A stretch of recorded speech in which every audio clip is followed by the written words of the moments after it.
writer's block? What do you do if it's just a song just isn't working for you? I think people think that songwriters get like good at songwriting.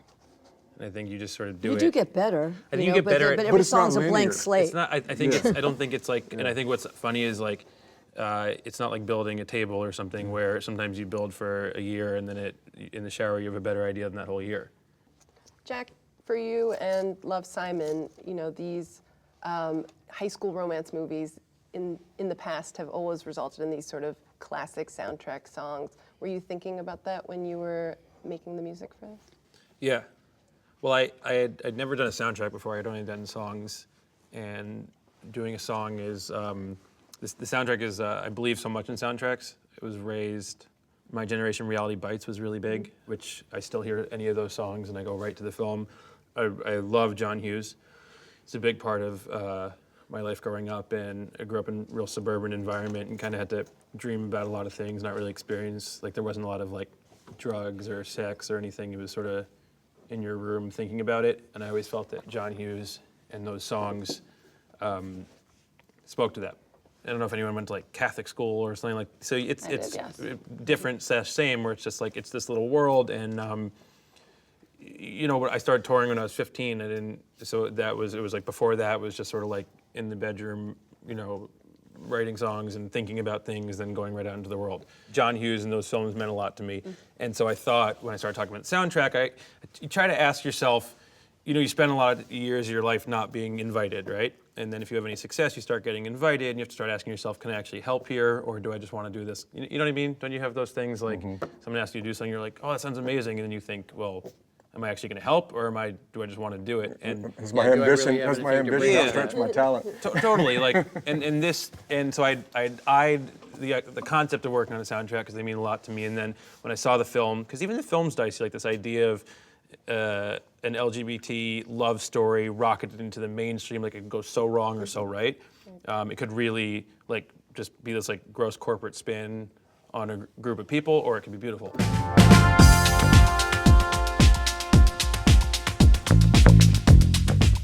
So artists are often influenced by the current political climate. I'm curious for you all, how are you feeling about the climate we're living in now, and how is that inspiring your work? You turn on the TV and like every commercial is like so absurdly woke, and on one hand it's incredible, but on the other hand there's a part of you that's still like, you guys didn't give a shit, like until it became part of like a money-making machine. So I think we're living in a weird time right now where it's like being politicized has become mainstream. So it's almost like artists can't afford to not be politicized, but sort of bastardizes the concept. So I think, for example, like you got the whole world dancing Uptown Funk, right? And then you, as a figure, are donating and spreading information about places. So it's like it doesn't have to be in the song because we know, okay, the forces behind the song are part of the future. What is your go-to karaoke song, and is there a song that you think people should stop karaokeing?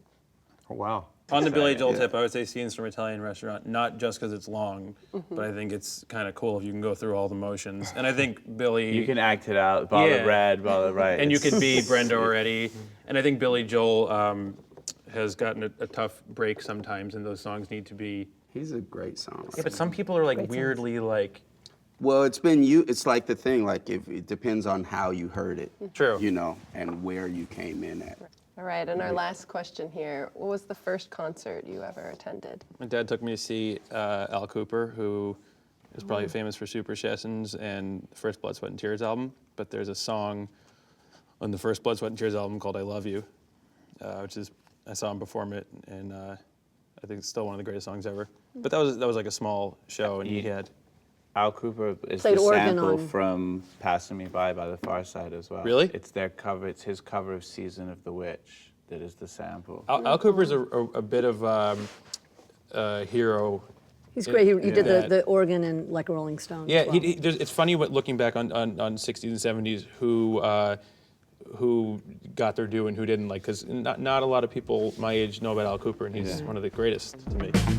Hey, what's up? Hey, it's Kesha. Hey, I'm Mark Ronson. I'm David Crosby. Thanks for watching The Hollywood Reporter. The Hollywood Reporter. The Hollywood Reporter Songwriter Roundtable. Songwriter Roundtable on Pirate Bay.